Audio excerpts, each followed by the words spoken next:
And we are live. What is up, party people? Got a fucking legend in here today. Don't pardon the F word. I mean, when I say what I mean, as every man should. So let's dive right into this, guys. I have one of my newer acquaintances, friends, brothers, whatever we shall call each other. Dude, But besties. besties for the resties, 100%. So, guys, this is Carson Porter. I'm sure you've heard of him. He's 10 times the agent that I ever was in my 2.5 years of selling insurance. This guy has ran multi-million-dollar agencies multiple times. Quite a feat. He's been in the industry since 2014. Got an impressive track record. Placed $10 million of target premium on his own pen. Definitely an advanced market guru.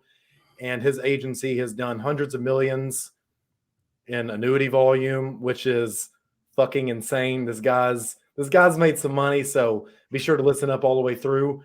Let me know what you get out of this, but this is Carson Porter, ladies and gentlemen. We'll play the intro, and we're going to pick his brain apart. Appreciate it. No problem, man. Let's get this going.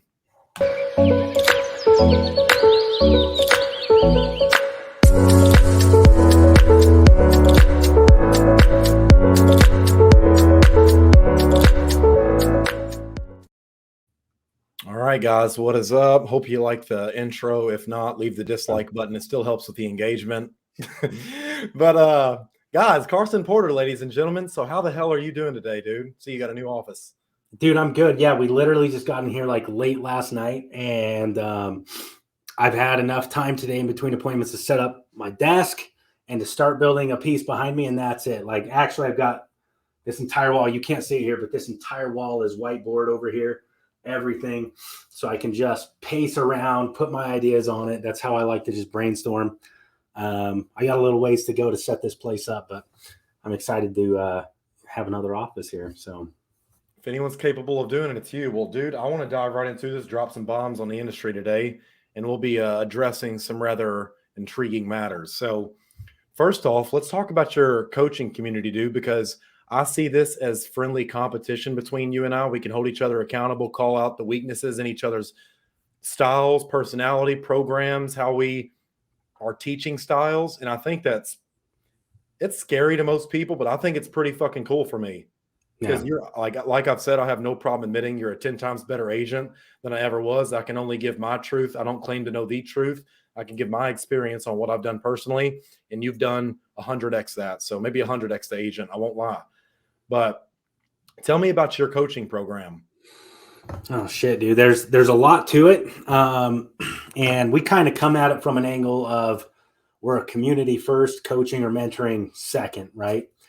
And a lot of that stems from when I came into the business, I was dropped on my fucking face. Like, my manager wasn't a douche. My recruiter wasn't a douche. They're actually really good people. They didn't know what they didn't know, but their contract only incentivized them to recruit me. And that was about it. And so in that early stage, I was knocking on the doors 6 months in. I'd spent off my life savings at that point, which wasn't much. It wasn't substantial. But I'd spend it off, and I'm knocking on the door, bankruptcy, foreclosure, divorce, the whole 9 yards. Like, my wife wasn't being a bitch. I was being a fucking douche because the money was bad. That's what it does to men, right?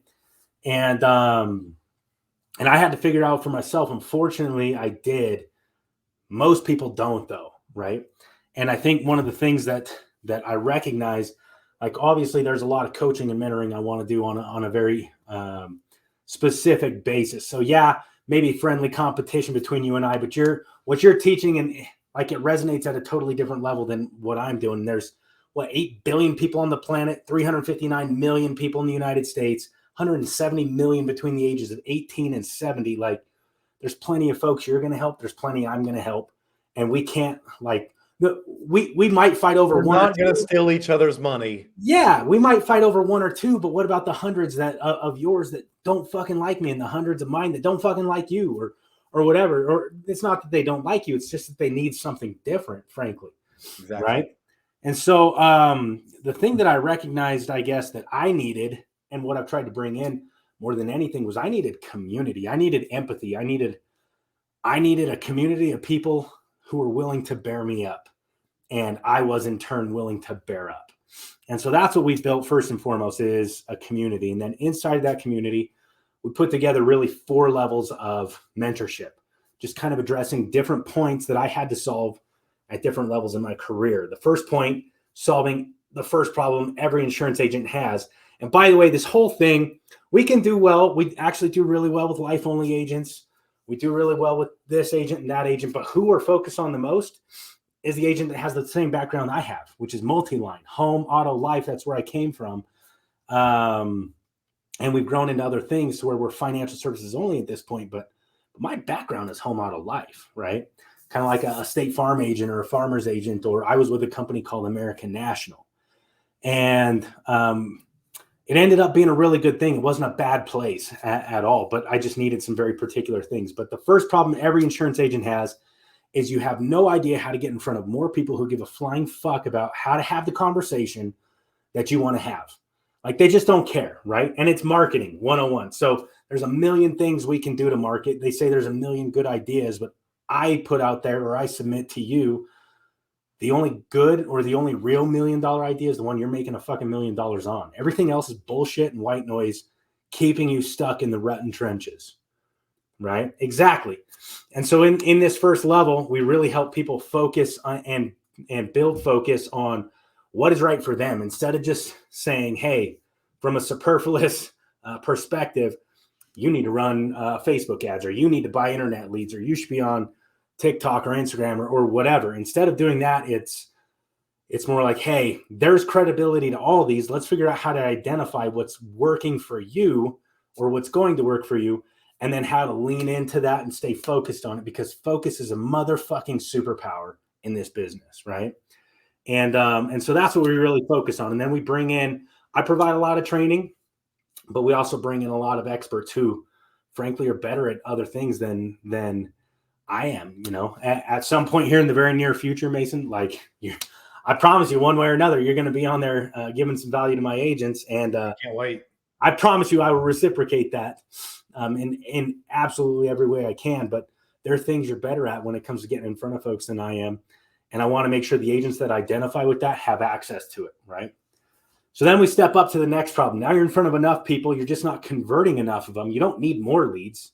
You just need to have more quality conversations with the leads you already have. And then you need to get out of your own way, because you're human. And humans have bad days. Somebody tells you no. And you know, if you're a dude, maybe you got turned down on some sex last night, or if you're a chick, maybe you're on your period or whatever, but it's the wrong day to hear no. And all of a sudden you're off the fucking deep end the rest of the day, and you just wasted 10 hours because one person told you no. Emotional intelligence. Right. So instead of that, we do what we can to remove the human component without removing humanity from those components, by automating, delegating, and deleting our tasks down to where we can really develop these core quality conversations people actually care to have. Nobody ever woke up horny at night, you know, just like, oh my God, I got to talk about life insurance. That's why I have a boner. That's never happened in the entire history of life insurance, right?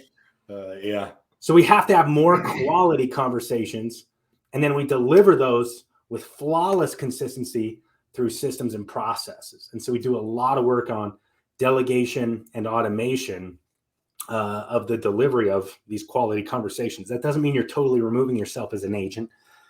It means you're removing the ability for you to have a bad day and not even ask a person that question, or not even bring that thing up. Like, we're not trying to remove you from the appointment. Let's just get you to the appointment and remove as much as we can of the other things. This also provides a lot of opportunity for scale, right? And then beyond that, once we start doing that, now we're clicking along, we're making 100, 200, 300,000 a year, like clockwork. Now the biggest problem every agent has is burnout, because how long can you actually do that? And the answer for most agents is 5 to 8 years in the business. And then even though you're still making several $100,000 a year, your buddy opens up a franchise, flash freezing ice cream with liquid nitrogen, and you're like, fuck insurance, I'm off to this, right?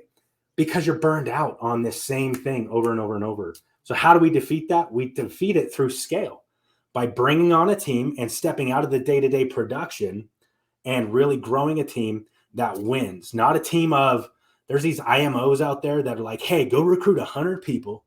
They're all only making 10,000 a year. They're going broke as shit. But here you are, you're making your comfortable $1 million a year or something like that, right?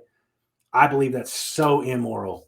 It is, and those things will come back to bite those people in the ass. And that's why I have no problem playing the long game.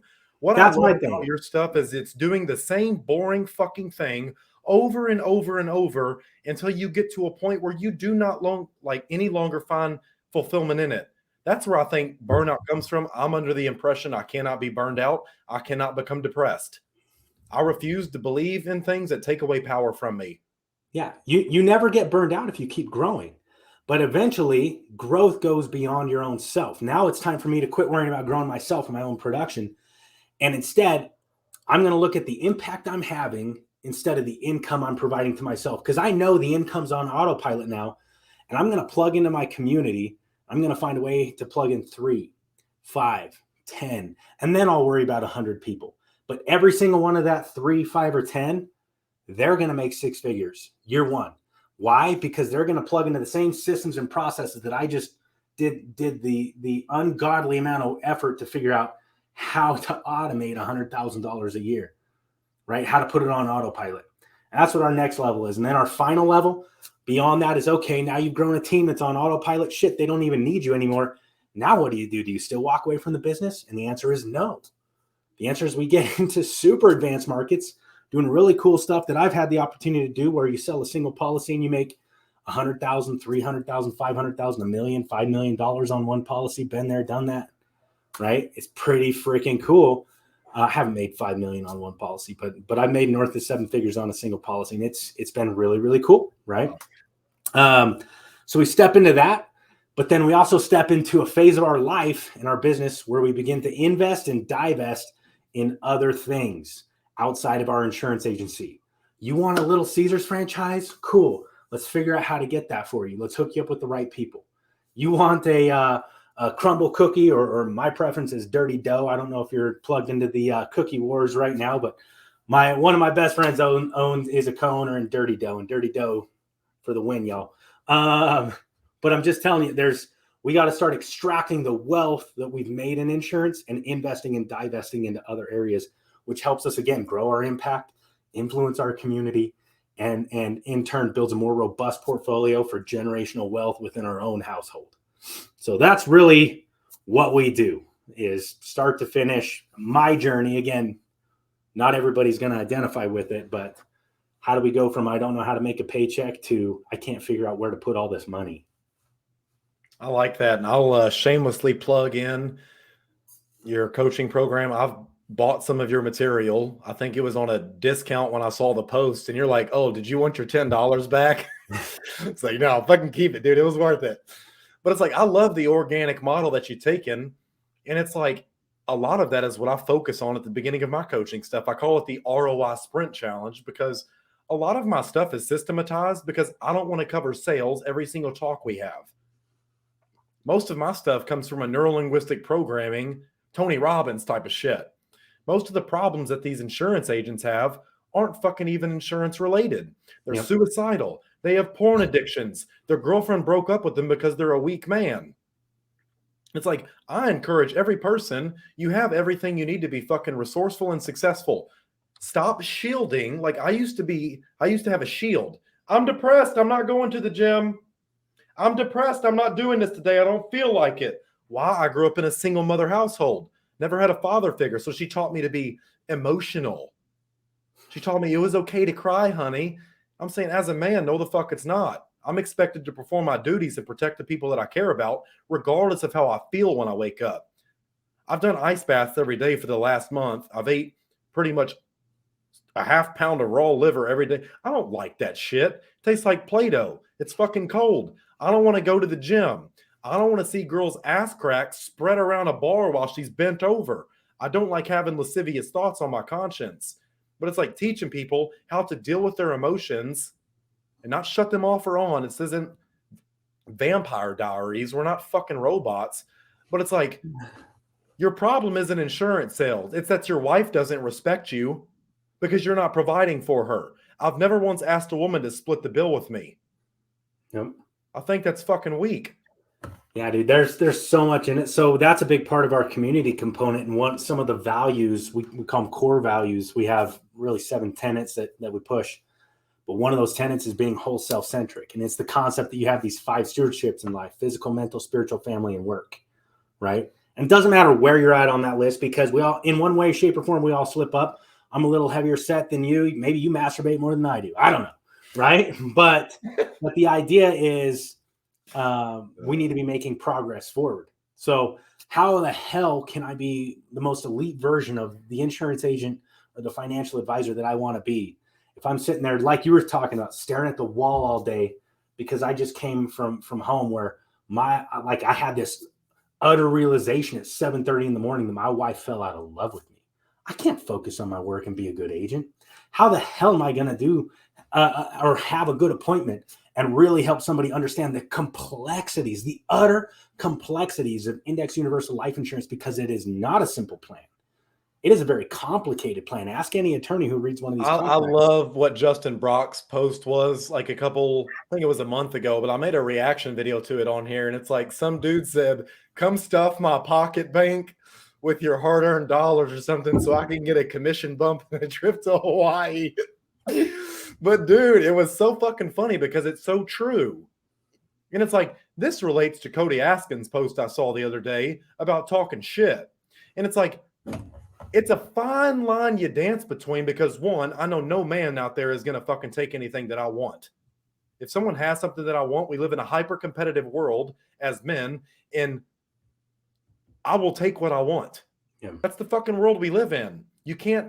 Media has taught you can't trust your own eyes. And it's like, well, when are we talking shit? When are we talking the truth? If I'm calling something out that is damaging or I deem immoral, it is my duty, my obligation as a man to stand up for what I believe in, say what I mean what I say, pick a side, and fucking stick with it. Yeah. Hey guys, thanks for tuning in. It's Mason VanMeter. Just a brief moment of your time. This is important, I promise, and we'll get right back into the video. I understand that most people that watch my videos, funnily enough, are not actually insurance agents. You're a family, you're a brother, you're a mother, father, sister, whatever the case is, and we all know social media is not going anywhere. Now, I know most of you are probably going to have some type of financial burden that you're going to leave behind in the event that something unfortunately happens to you. Now, what we see on social media is 99% of these insurance agents pitching these ideas like infinite banking, tax-free retirement, and to be quite honest, most of them do not know how to structure these policies at all. Now, why is it important to you? Because they're going to put their own pocket bank first. They're going to put their commission raise first. They're going to put this free trip to Hawaii, all expenses paid, first. How are they going to do that? They're going to screw you over on an insurance policy that they were taught to drive up target premiums on. That way they get a fatter commission deposit. And I think that's wrong. So before you buy into one of these concepts that these people just clearly do not know how to use. So before you buy into one of these get-rich-quick schemes as one of these TikTok or social media insurance agents showed you, understand that they're putting their best interest first instead of your best interest. And I think if you've been following me for a while, you understand that I train insurance agents to always put their prospect and their client's best interest first, because when you do good in the world gives you good back. And that's a principle that I'll live the rest of my life on. So before you sign any type of applications or paperwork with someone who's pitching these concepts that they just do not understand to you, reach out to me on any social media platform at Mason VanMeter. I'm not that hard to find. Or text the number on the screen and I'll partner you with one of my agents that I personally trained who is focused on putting your best interest first rather than their own pocket bank. Like I said, I understand most of you are going to leave some type of financial burden behind, and you don't want to do that. You want to be someone who's remembered as someone who planned ahead and someone who cared enough about their family and friends and loved ones to protect them before the disaster strikes. Let's go ahead and plan for the vacation that we know we're going to take one day. So reach out to me or once again text the number on the screen and I'll partner you with an agent who's going to put your best interest first instead of their own bank account. Thanks for watching. Let's dive back into the video. Everybody else's ass for years. Nobody's heard of me because I have no desire to show up at some annual seminar and walk across some stage to get some $25 trophy while some corporate CEO making $250K a year while I'm making 10X that wraps their geriatric fingers around the cusp of my butthole as I'm walking across this stage. Like, good job, Carson. Like, I don't give a fuck. I didn't do it for you. Like, I didn't show up for that. So nobody's known about what we've done until really the last little bit. But like I say, I don't know any of y'all. All I know is what I feel to be good, right, and true. And so I'm not ever, to speak to your point, like I'm not ever out to talk shit on somebody or anything like that. I don't know the person in any way, shape, or form. I'm just out to, like, here's what I know is good, right, and true. And I defy you, like, show me tangibly how it's not. You can have superfluous conversation about about whatever you want. We can talk about feelings. We can talk frankly, I don't give a shit. Success doesn't lie. Like when you measure the units of wealth, success, or good quality relationships, like there's something missing. I think there's good reason for debate. What I found, Mason, is like in life and business, you don't have to name names. No. You just talk concepts. People already see it. People already see it. Yeah, success leaves clues.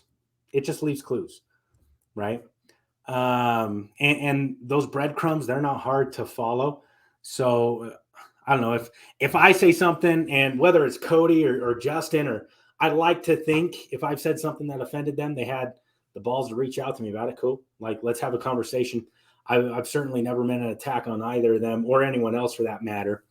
I mean, it's ideas and concepts I'm coming for, not people, because I really do want to see people win. I want everybody that's out there to be the absolute utmost. But to your point, like, I feel this moral obligation. If I see something that doesn't jive, I got to say something about it. And we can sit here and be like, oh, well, we're all at the top. We got to have each other's backs. Is that no different than being like, man, all the world leaders are at the top of their nations and they've got all each other's backs? No, that's what wars are fucking we're just fought supposed to be over. okay with Ideas. it. Yeah, dude, I don't jive. I like to think that I live in an America that at some point we can have a president.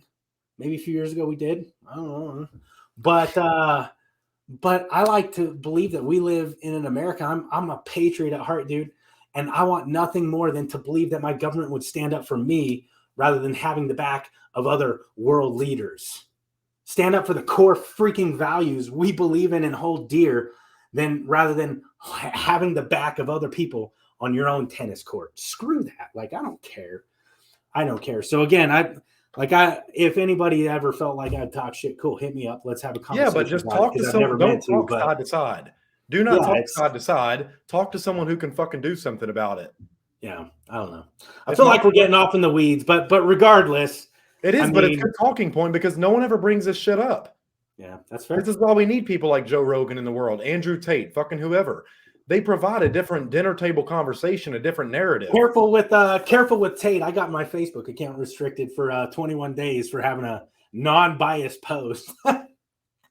I like the dude. I have not seen any evidence in court that suggests he's guilty, but it's like I don't keep up with a lot of his stuff, but I think it's a bigger deal than anything in the insurance industry. What's happening right now? And so what I can tell you is the majority of the content of his that I've seen, I agree with very wholeheartedly.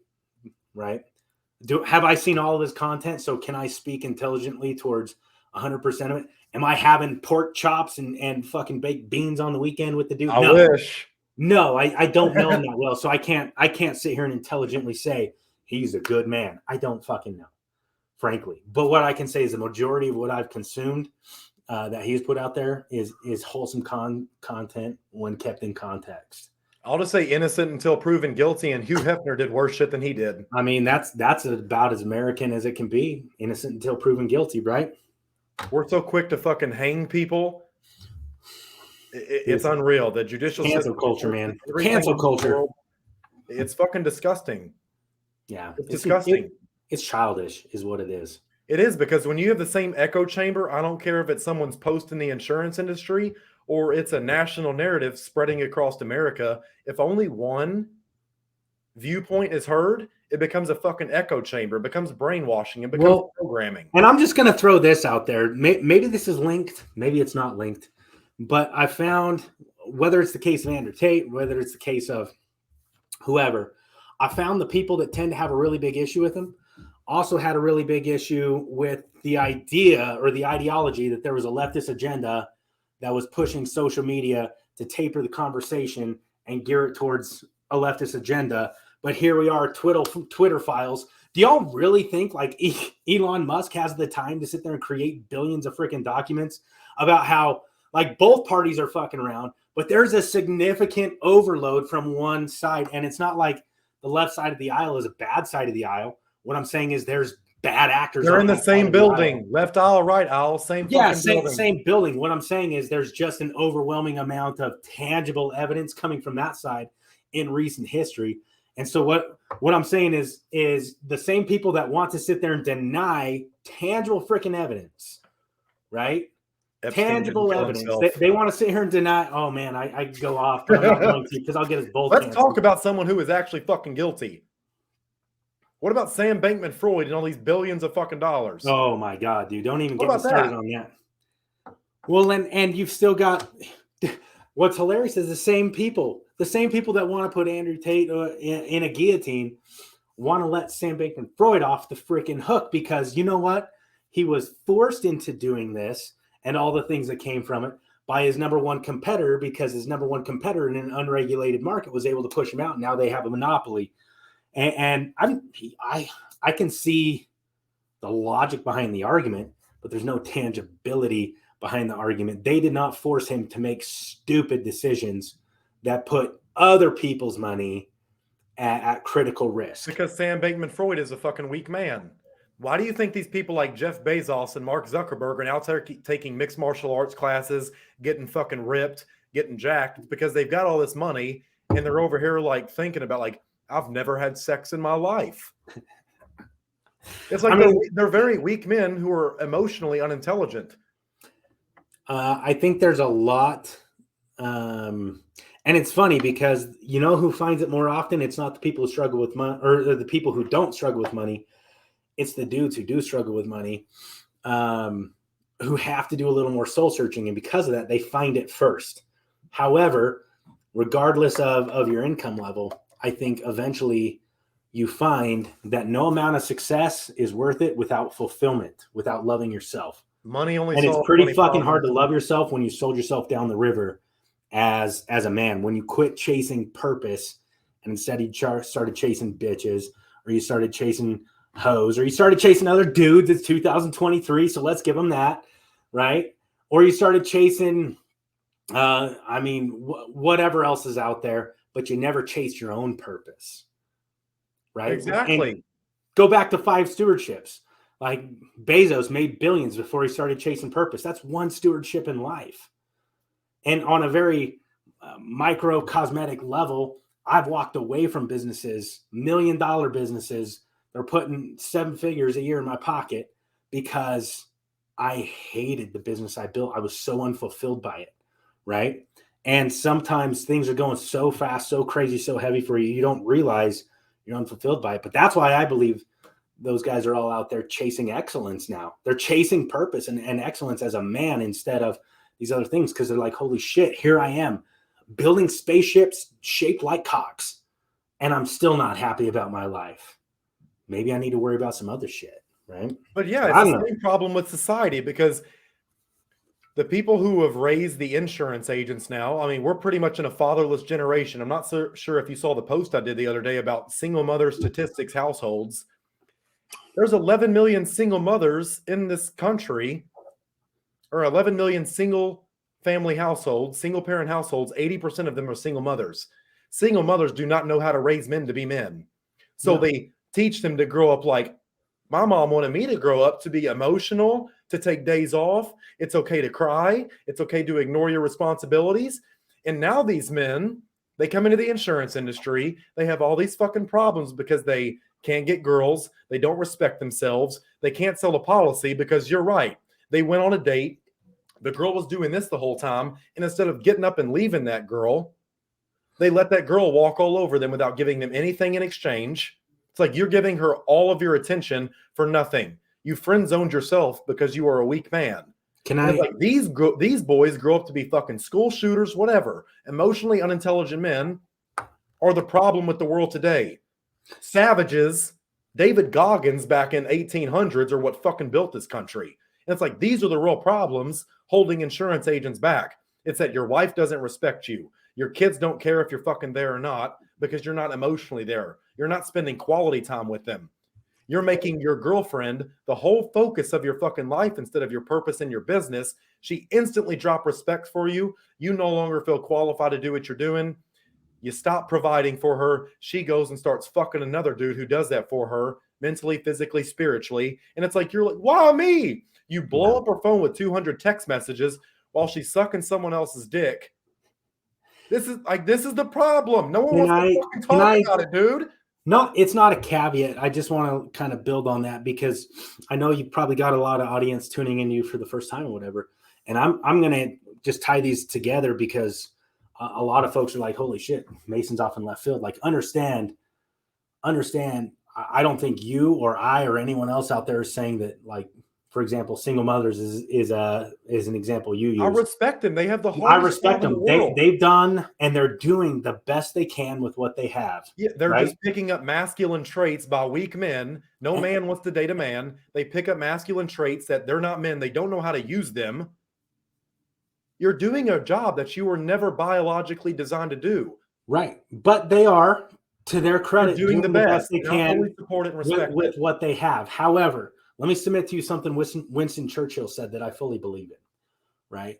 They're doing, these single mothers, and maybe it's not just single mothers. There's single fathers out there raising women who have no business raising women. Correct. They don't need to be raising Right? daughters to be women. You don't need to be raising Butch fucking Cassidy over here. Yeah, you know, Your daughter's got armpit hair longer than mine. that's not doing her any favors. But like I say, they're doing the best they can with what they have. What Winston Churchill said is and I'm paraphrasing, so don't murder me on this. But what he said is, it's not enough to do your best. You must do what is required. Fucking love right? that. And it's an entirely different concept, and it's not.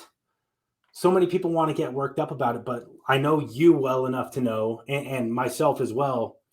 I'm not, and I know you're not trying to take anything away from single mothers, single fathers. No, if you look at my post, but it's just not what is required to bring a level. And so let's talk about the resolution on that, right? Because here you are, and you've been raised to be a little bitch, or you've been raised to be a little dick, or whatever. What do you do now? Well, now what you do is you take the difference between where you're at and where you want to be, and you do that work in between. Like, there's nothing else. It's not a mystery. It's not spanking Tinkerbell's ass over some little kid in a fucking bear-shaped costume so we can fly across into Neverland or some shit, right? Like, it's not a mystery. It's not magic. It's just math.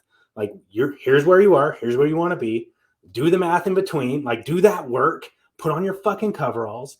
It's not that hard. What's harder? A year of this, or another 30, 40, 50 years on your deathbed looking back of being where you're currently at? And dude, do you want to know? So Ed Milet said something that like shook me. And it was at a conference I wasn't even at. In fact, I think it was one of Cody Askins' conferences, to his credit. And I've heard Ed say it other ways, but hearing it this way also hit me pretty well as he's telling I know which quote you're talking telling about. The story. And it wasn't his own story, it was someone else's story. But what he's talking about is the dude that's sitting there trying to teach his kid, son, you know, you can be whatever you want to be, right? And his son looks him right in the windows of his soul and is like, then why didn't you, Dad? You know? And I probably botched that entirely. Ed's gonna do it better than me. I'm not Ed.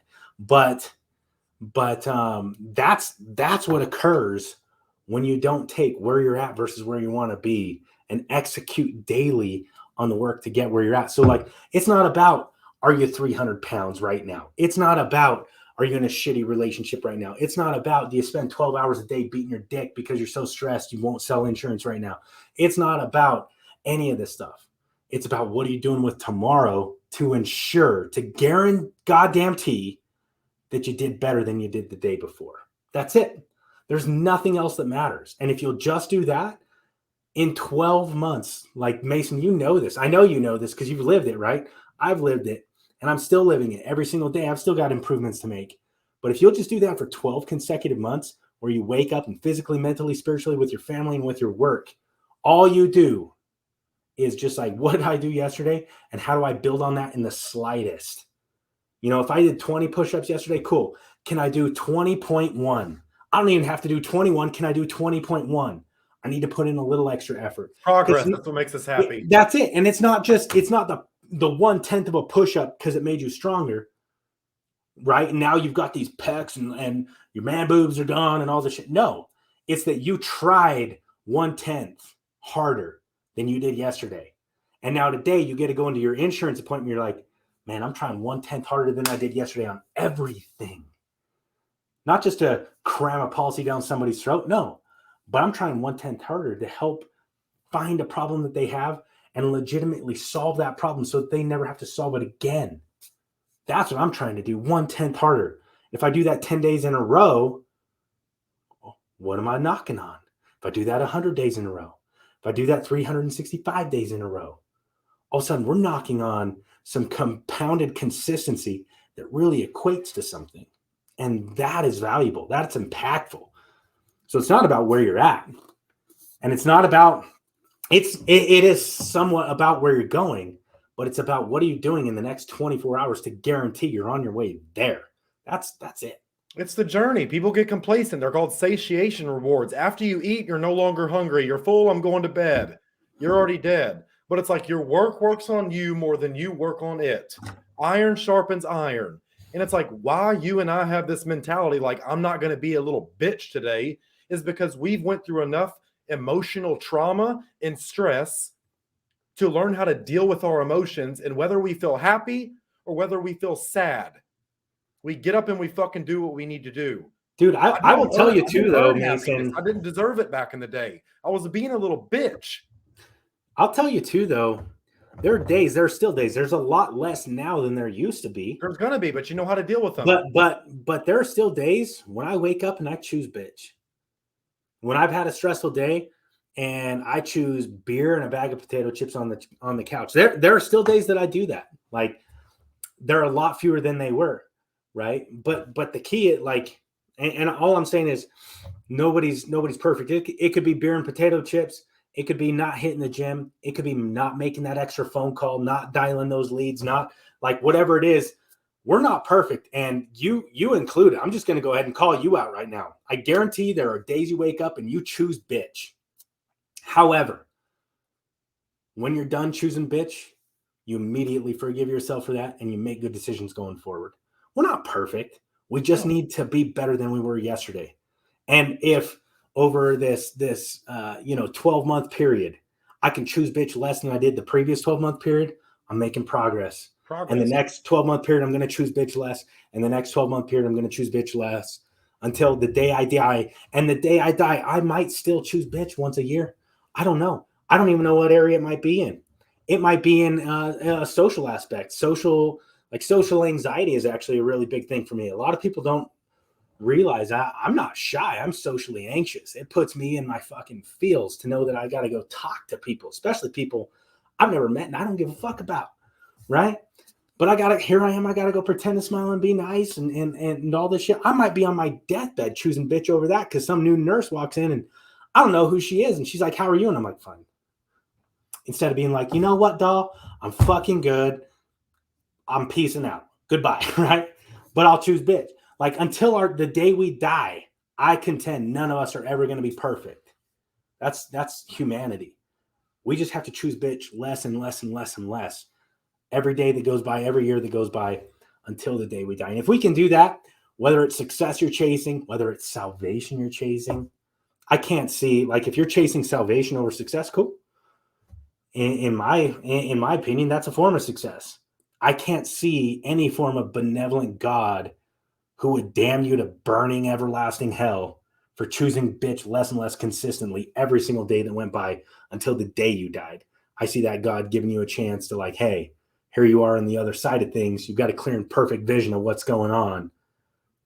What are we going to do now? It's all progress and everyone's going to make different increments. I can personally throw myself in the fire. I do things that most people consider sadistic. And that's my measure of like, I'm doing something right because I've got this many months. That's just because you're kinky as fuck, dude. Like, I'm sadistic with myself. I punish stupid as shit. Dude, you left your fucking sock out and the dog ate it. Go fucking run until you puke. Like, dude, I punish bad. I've gotten in the habit of punishing myself so fucking hard because behavior has only changed in one of two ways. It's rewarded or it's punished. And I'm sadistic with myself. That's my form of self-love. You can't tell me, Mason, let's go to the gym. No, let's get your fucking lazy ass up, dude. What the fuck are you doing with your life? No one's going to fucking love you. And like, that's the unfortunate truth. And the beautiful truth of being a man is that you're born with no value. Society only cares about you based on what you can fucking provide. There is so much fucking degree of truth in that because that's why every woman has left me, because I've used a shield. Well, I'm depressed. I've got daddy issues. I'm addicted to porn. Like, dude, everyone knows I had a fucking OnlyFans when I was 18. It's like I sold fucking pictures of myself because I was that fucking down hard on myself. But it's like, you know what? I'll fucking come on the air and clean that shit up. I'll own up to it. I've done shit with girls, never fucking rape or anything like that. But it's like, you know what? I've used them for this, but I've also let them know because I was that big of a bitch. It's like, you know, I don't want anything with you. Like, this is completely a one-time thing. But also, Mason, like that's like a whole reason why it really is a viable trap that men frankly, and women have their own hardships. I can't speak to that. I'm not a woman. Yeah, we're not women. But as for men, that's a lot of reason why a lot of men will choose that demasculinization, because you have this, whether you want to say it out loud or not, this utter realization that you're born without value, and rather than chasing value, it's easier to chase in a lot of ways a change of perspective that would give you value the same way that a woman would have value, right? It's easier to chase. Femininity has value. And so if I'm too scared, and it's not even scared, I'm scared of the anxiety that comes from the work that may need to be applied. I'm not actually scared of the work, because once I start doing the work, I'm like, my God, here I am. I'm all that is man. My muscles are rippling and I'm eating a fucking steak and I'm like, you know, sleeping on a bed of baked potatoes and like this whole fucking thing, right? But and so I submit people don't fear work itself; they fear the anxiety of work. But it comes from a it's focus easier, point. it's more You're comfortable to focusing on what chase you don't want. femininity for a man than it is to chase excellence, frankly. It is. It's a cop-out. It's a shield. It's, I'm depressed. I've been labeled with this. My mom told me this. And it's like, I've done all that and I've gotten past it because I had daddy issues and I was molested as a boy. Oh no, I'm not going to label myself as a victim. I decided to quit drinking 5 years ago. I'm not sober. I don't identify with the fucking labels that other people want to place on me. And it's like, my biggest mistake that I still make to this day is talking to people. This is my bitch mate. This is my bitch mode. I talk to people who I know are no longer good for me, simply because it's easier for me to do that rather than cut off the relationship. But I've became to the point where I'm ruthless with my tolerance. I used to have a buddy that always used to say he's sobered up and everything. And he's like, I'm not sober. I'm not alcohol negative. I'm simply Capri Sun positive. I was like, that's the way to put it, bro. Like, I always appreciated that difference. But it's like, I gave fictitious things that I made up in my mind power over me, and I defended them as a point to deal with breakups, rejection. Well, I used to be so scared to confront women. It's like, I'll go talk to any fucking girl that I want to right now, whether her friends laugh at me or not. She's got an engagement ring. No woman is truly single. And if I want you bad enough, I will get you. It's like, whether I'm wife, Mason. Come with my wife, because I am a man and I will sit on your face, wife, dude. Carson. I'm not that big of a dickhead. Telling you right now, I will sit on your face. But it's like, I practice the art of stoicism. Like, regardless of what I feel now, I just do what I want. But I gauge the ecology of it. I don't make stupid decisions. Yeah. It's a chessboard. It's a chessboard. It's like, if I move my piece over here, I might have to fight this motherfucker. Do I want to do that? No, because I'm going to have to get a gun out and I'm going to jail and sacrificing everything. Not doing that. He's actually a cool dude anyways. Fuck it. Like, I'll go over here. But it's like, I'm always just making educated moves. But like, that is my bitch moment when I talk to people who are not good for me. And it's like, well, it's just a fun conversation. What can it hurt? It's like, nope. Ice bath. Nope. No eating for 3 fucking days, dumbass. It's like, I'm ruthless with myself to the point that I do not allow anything other than excellence into my life. And I call shit out. If something's bad for someone and I care about them, I have a responsibility over that to say, hey, I'm not going to fucking lie to you, dude. Why the fuck are you doing this? If I catch my friends fucking smoking meth, I'm going to punch them right in the fucking mouth. Oh, dude, that's meth is a whole other thing. I've got some near and dear stories. Not me, but very close. But it's like, I'm going to live my life how I see fit. I find that beautiful that I was born with no value because I get to build that up. I get to treat this like a fucking video game and build my character. I get to put on the armor and get the cool guns and I get all the upgrades or perks. But it's like, when I see people throwing their fucking life away playing 18 hours of Call of Duty a day and bragging about it on Facebook, it's like, what the fuck are you doing? You're bragging about something that does not fucking matter. I think the plight of man being born without value and having to build it is, to man's credit, so immensely. There's nothing more satisfying to me than building something from nothing. Because it's earned. That's why these tech billionaires who get millions of dollars, they did something without deserving it. I'm under the impression that no person deserves anything except for women. They deserve a life of no stress, no trauma, because it masculinizes them. They raise weaker men who go hurt girls, who then it's a vicious cycle. Then we end up on Facebook saying all men are trash, all women are hoes. And it's like, it's so fucking divisive. It's annoying. It's infectious negativity. It spreads like a cancer. We're giving the government and the media what they want. We're giving power away instead of looking internally for it. It's like, it's just disgusting what our godless societies have came to. The Western world has just been wrecked. It's like a woman expects me to do this for her. And it's like, I'm not your fucking yes man. I'm not going to come wagging my tail. And since I've learned to show strength to a woman rather than just giving them what they want and stick to my purpose, I've gotten any girl that I could possibly imagine. All right. So real quick, because I know your viewers want to know, and I'm not a woman, I don't have a vagina. What does wagging your tail look like, Mason? Will you wag your tail for us? I'm not a woman. I'm not a woman asking you to wag your tail. I'm here saying the viewers want to know. It's the yes man. It's the girl who says, "Will you bring me food? Will you go like my picture?" And you come wagging your tail here like a good boy. It's like the dudes you see in pictures like this. Like, you do not look in any type of way damaging, capable. No man has ever been like that. Most men are like, you know what I'm saying? Men do not like, hey, bitch. But no, like, go look at a girl's Instagram comments. It's fucking 40-year-old dudes with wives talking about, "You're beautiful. I'd lick your toe jam. Come sit on my face." And it's like, it's fucking disgusting. And now women have gotten to the point where when I see how they talk on Facebook, they're sharing shit about being tied up, used in every single hole possible. Like, it's fucking vile. It's disgusting. I don't want to hear it. I'll block you. I'll call you out. No man wants to hear a woman say, "I'm going to suck you from behind," or anything like that. It's fucking repulsive. Well, I will tell you this. Here's what I found about social media. Because I understand very intimately, and this is how, like, go all the way back to the beginning of our conversation. This is me, by the way, bringing it back around to some value for folks. I understand very intimately how Eddrink works. Eddrink, for anybody that doesn't know, Eddrink is the ranking system most social media platforms are using. Facebook, Instagram, LinkedIn, I believe Snapchat, TikTok. They're all using Eddrink to decide on placement. In other words, when you swipe, what do you see? Right? Because figure, like Facebook, you've got what, 5 or 6 billion unique users. So that's not just people with an additional account. That's unique users. You could see anything, but why place exactly that? The whole idea is to drive you to the platform. How do we keep you engaged so that we can run ads after you? How can we get your dopamine released? Right. So with Eddrink, right?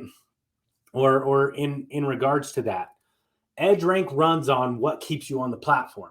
And if what keeps you on the platform, like Eddrink doesn't, here's one thing I will say about Eddrink. Eddrink does not give a fuck about politics. It doesn't give a fuck about gender. It doesn't give a fuck about identity. Eddrink is non-biased, and I think it is the most beautiful piece of artificial intelligence created to date. And it wasn't even created recently. This was created years ago. At this point, they built upon it, right? But with Eddrink, understand this: what you see on social media is a direct reflection of what you choose to see on social media. I can tell you what my Facebook looks like or my TikTok looks like when I log in. It's success story after success story after success story. It's people I know. It's people I want to know. There's nothing else. I'm not seeing all this bitch shit. Like, I don't see any of it because I don't engage with it. Like Facebook, LinkedIn, Instagram, like TikTok, it all knows. Like, if that comes up on my feed, I'm moving past that as quick as I can because I don't give two shits about that. I'm busy feeding my purpose and feeding my passion and feeding me, right? So if it wants to keep me on the platform, it's got to feed me something nourishing, positive, in my perspective. And I love People get mad at Eddrink, but I love it. So I'm going to say this for anybody out there that's like, I don't like social media. I don't want to do this. I don't want to do that because it's so negative and it's so this and it's so. That's because you're negative, you fucking pussy. Own that shit. Quit consuming that shit. Plug into something different. And all of a sudden your reality will be something different. When I learned about that a year ago, like I started saving up money to hire a VA. Then I found a website where I can get them cheap as fuck. I mean, I pay 3 VAs now from the Philippines, a total of $800 a month, each for 40 hours a week. I have all my content edited. I do not even have to reply to comments myself anymore. So it means I don't have to spend time on my phone anyways. What's the website, if you don't mind me asking, just so everybody can get some value here? Onlinejobs.ph. You don't have to go to all these fucking companies who are selling you a VA that speak like this, but for $1,500 a month. My editor is a fucking gangster. My editor is a gangster, dude. He don't take no shit. No, really. He makes great content. But it's like, I spent like 20 hours with one of the VAs onboarding them saying, here are all my beliefs about the world. Here's what I claim to be true. Here's my personality type. Here's this. Here's this. I want you to post exactly like you're me. My engagement has went through the fucking roof. My friends list has been cleaned out from negativity. Dude, do you want to collab on something when we're done here? Obviously not today, but we ought to collab on a free training if you're down for it. Free training, anyone. Insurance on how to with efficacy, like how to with a lot of efficiency bring on a VA and get them rolling. I'd love to. I'd love to do that. It'll help a lot of people automate boring $5 an hour work. Here's the thing I want to call myself out on is like, I used to be so stingy with my knowledge. I mean, I've spent a lot of fucking money for all these certifications and I haven't even got all of them because I like my galaxy wall. I don't want to be one of those dudes with 16 initials behind his name. What does that certificate say in the back? Is that AARP? My friend, are you picking up the early bird special at Chuckarama? That's fucking dirty. It's all what are you, 22 years programming stuff. It's cognitive behavioral therapy. It's psychological shit. But it's like, I used to hold on to this stuff. And ever since ever since I started following Alex Ramosi, I've given away all my best shit for free. My sales have 10x'd. My quality of relationships have 10x'd. My friendships have 10x'd. My spiritual, like everything has been compounding because I think goodwill compounds so quick. Yep. And it's like more people talk shit, but I get way more thank you messages. You saved me from suicide messages. You got rid of my pornography messages. And it's like, that is fucking purpose. Dude, it's reciprocity at its finest. You can't sit here and say, I believe in the law of reciprocity. And not give. Back. What we always talk about, and it's funny because I always have somebody like look at me strange because people don't know how to assign meaning to words in the English language. It's hilarious, but I call it unmolested value. It's value you're not touching. This is not an already fucked chicken. Exactly. It's value without expectation. I'm just going to give it fucking all.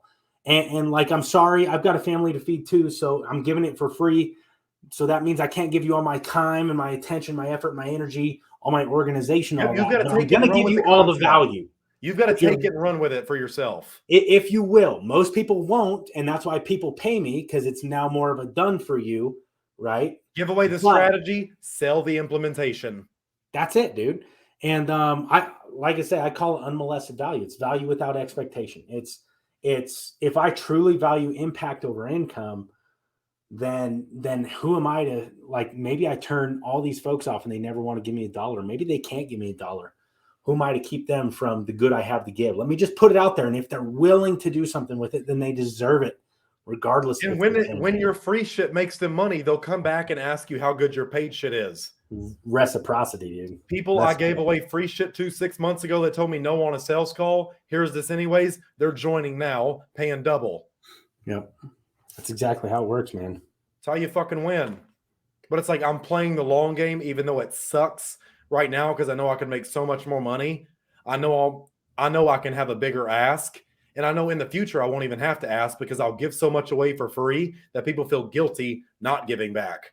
Dude, that's how I am. Like I know I've been stacked up to other people, You're right. You're basically writing a bunch of IOU checks and handing them yeah. to people. I mean, what you and I are in the space is what we would call like a micro influencer, right? And I've been stacked up. I would wager you have been too against other micro influencers or influencers in the space. And like, well, they're so much bigger than you. And it's like, well, they've been doing The this since quality of the 2015. content is shit. Yeah, I've just been doing this for the last 18 months, frankly, as far as the influence and coaching and mentoring side, or they're like, oh, well, this, that, and the other. But then you look at it and it's like, they're spending $20, $30, $50,000 a month on paid ads. I haven't spent $1 on. Actually, that's not true.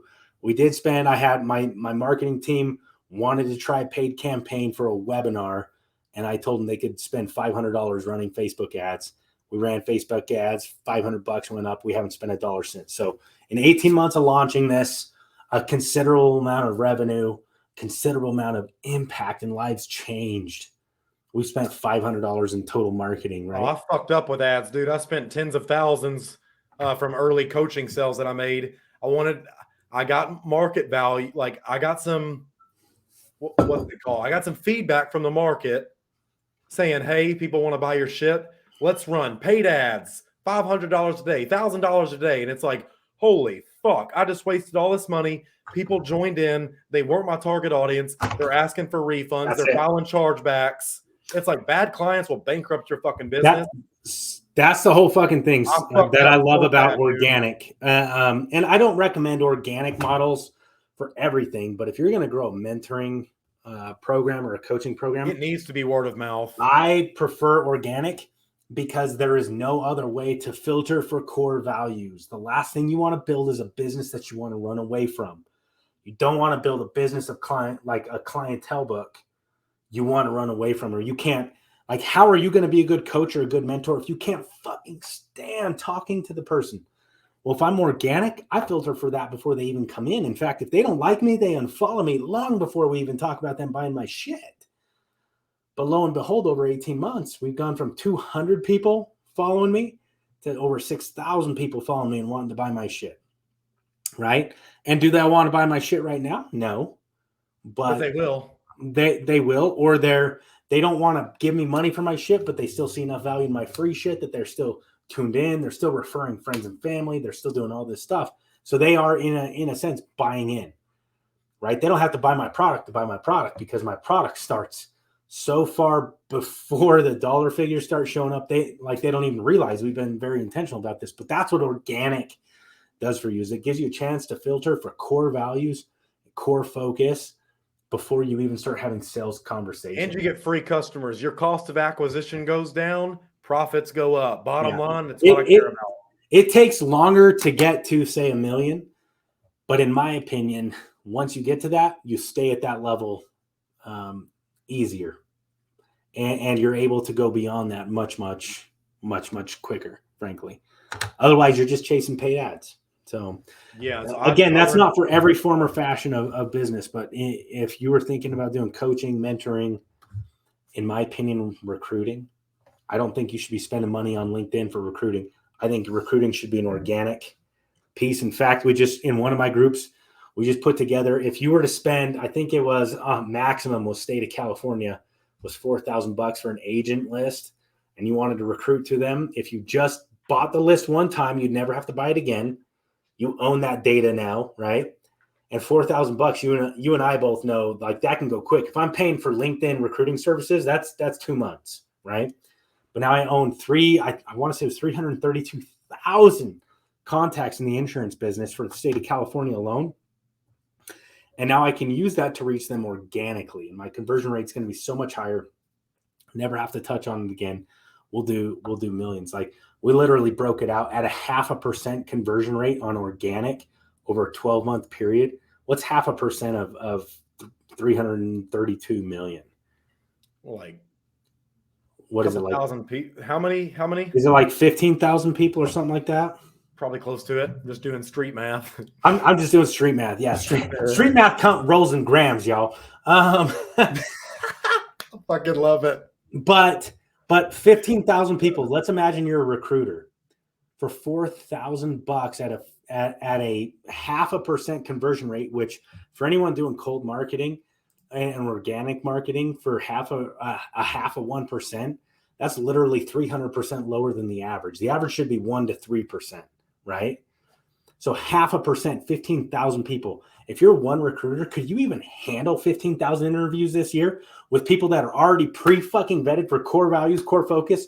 Like they are invested in your fucking purpose. They're your kind of person. They're going to go and have and do and be and achieve. And all you got to do is meet with them and contract them. You couldn't even handle the amount of business. But here you are spending money on fucking LinkedIn. Like some kind of fucking chump. Waste of money, in my opinion. I've burned thousands. I've burned tens of thousands of dollars doing that shit, and don't recommend it for anybody. Same.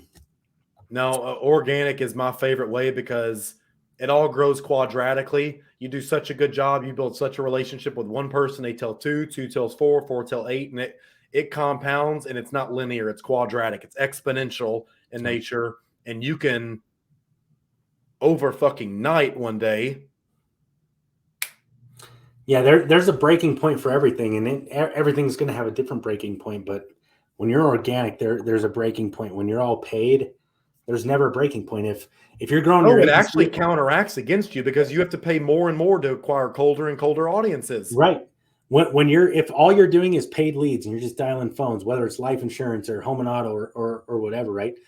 Like the leads just keep getting more and more expensive, but your conversion rate never gets better. It never gets better. Turn and burn. So, like if buying leads and dialing leads is what works for you now, I'm a big believer in 3 concepts when it comes to marketing. Let's drop some value before we call it a day. This is kind of what we teach at that opening level, right? We got to build 3 daily activities. First of all, we got to do something usually 1 to 3 hours a day, depending on how good we are at it and how good of an activity it is. But in 1 to 3 hours a day, we're going to guarantee our paycheck. Our paycheck should be on point with a 6-figure a year paycheck, by the way. 3 hours, 6 figures a year. Get the fuck over yourself. Do the work. Jesus, quit being such little pussies. But in 1 to 3 hours a day, you're going to do something. So if that's pounding leads for now, because it's what you've done, cool, pound the leads. Then in addition to that, usually for 20 to 30 minutes a day, we're going to do, we call it a yellow activity, right? And a yellow activity, it's not going to pay you today, but it is probably going to convert to for time spent, usually 2x or more on time spent doing that activity than your other activity, right?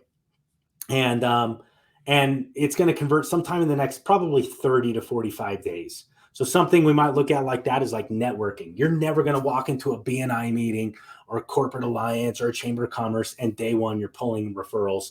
Maybe, but not consistently. You can't build a business model off of it, right? Nope. But you can build a business model 30 to 45 days from now if you do it right. So we call that a yellow activity. 30 to 45 minutes a day, daily activity. And then not weekly, I'm going to go spend 4 hours down at Chamber of Commerce today. No, don't do that shit. Go stop in for 30 minutes, leave, because after the first 30 minutes, there's nothing else going on there. And you don't want their shitty ass sandwich anyways. It's fucking Subway and it's been sitting there for 2 hours. Like, leave it alone.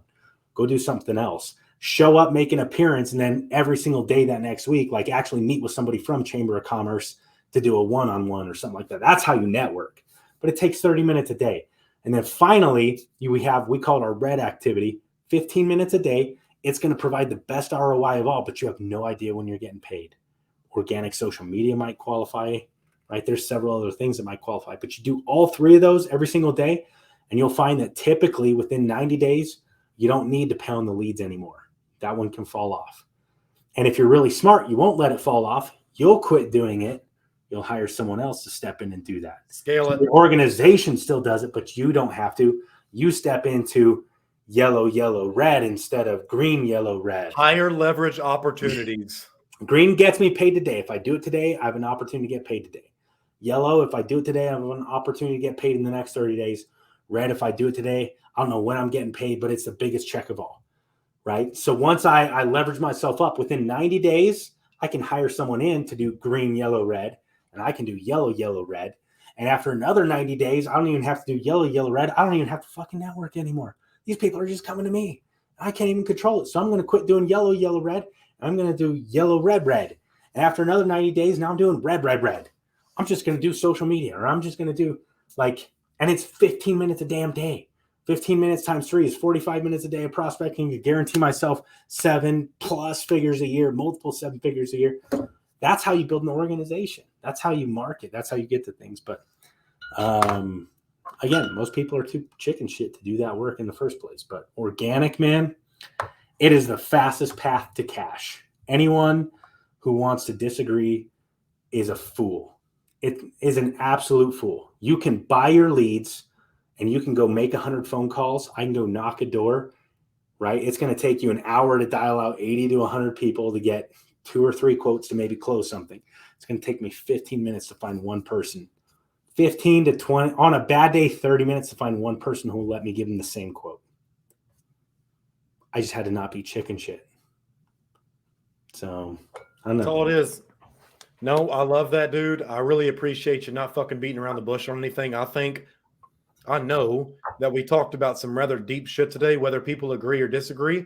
They can let me know in the fucking comments. They can delete us. They can follow us, whatever they want to do. I highly encourage hitting the dislike button, actually. It's like YouTube doesn't even count it anymore, but you're still engaging with it. YouTube uses Eddrink, just so I know. Any engagement is engagement. That's what I'm saying. There's no such thing as fucking bad publicity. They're like, I'm gonna dislike you. I'm gonna show you, motherfucker. It's like, thanks. You showed me. I made a sale. Yep. Just made 16 grand. Like, whatever. Go jack off. But dude, no, I appreciate the relationship I have with you, man. I think we're two like straightforward fucking shooters, alpha male type of personalities. We're going to rub a lot of people the wrong fucking way with this, but guess what? We don't want those people in our lives anyways. So yeah, I think, and eventually, like, we're still doing this, but eventually we're going to do this, and we're going to be able hold to hands on and some skip down the stuff. aisle. Yep. So no, it's funny, man. And people make fun of all that. What is that called? Two brothers, like 2 brothers, 1 bedroll. Is that no, nothing like that. But it's like, I'll tell my dude friends, like, I love you all the time. People are like, that's gay. It's like, no, the fuck, it's not. I'd take a bullet for this dude. It's like, you're just too insecure in your own skin. Like, yeah, it would be gay if I was sucking his dick. Like, yeah, definitely some vulgarity on here. I fucking love it. This is how I talk to myself. So it's like, quit being a bitch today, dude. But no, Carson, let's definitely get together, get a free event. Let's fucking network the shit out of it, market the shit out of it, help a lot of people make a lot of fucking money, get rid of a lot of bad fucking habits, traits, and relationships in their lives. But dude, I really appreciate you. I think this is a valuable conversation in my eyes. I like talking about real shit, dude. I appreciate you having me on. Like, I know a lot of times we just shoot the shit and it goes off all sorts of directions, but I appreciate about you the fact that, you know, we can always bring it back to some kind of value. And for those that don't want to hear, just like the Bible teaches, you know, people have itching ears. They're going to want to hear what they're going to want to hear. But don't listen to something that you be negative. Yeah. That says more about you as a person that you're fucking off your time. Quit being lazy and go do something that matters. And your girlfriend might make you a fucking sandwich every once in a while. It probably won't be that good. I'm just going to be honest. I'm a better cook, but like, whatever. So, no one can outcook me on my steaks. Mama raised a good cook, dude. I eat them raw. I was born and raised in Phoenix, dude, and we hit them spices hard. Oh, I do too. I just drink. What is that little salt thing? But no, dude, people don't like this. They don't need to be tuned in anyways. But at least we're talking about real shit, because every one of these fucking licenses, Carson, you and I both know these are real people with real fucking problems, who most of them, they get tired of hearing the same fucking talking point over and over in an echo chamber. Yep. From these people who aren't doing shit for them. Yep. No, I appreciate having you on, dude. If you guys want to go follow Carson, where can they find you at, dude? Or join your coaching program? Facebook, Instagram, TikTok. It's all at cporter389. Come find me there. And a lot of my shit stays pretty congruent across platforms. I'm on LinkedIn. Just look for Carson Porter, the sexy motherfucker in a black shirt with the Forbes tag. But other than that, yeah. I mean, just look for me. I'll be here with Mason. We'll be hanging out, dude. We're doing some stuff. So, we are, and we're going to take this fucking industry over by storm. And like I said, we're 2 men, and we can pick up anyone we want to by the throat if we need to. Multiple connotations to that, but correct. Correct. Not nothing fucking negative attached to it, but like, don't get in our way. We're going to steamroll this fucking industry and we're going to do some cool shit for the people who believe in themselves and want a better life. And that's what I think it's pretty cool at the end of the day. So appreciate you having you on. I'm going to play the outro. You can go ahead and head out, dude. Fucking appreciate you, man. Appreciate you. We'll see you.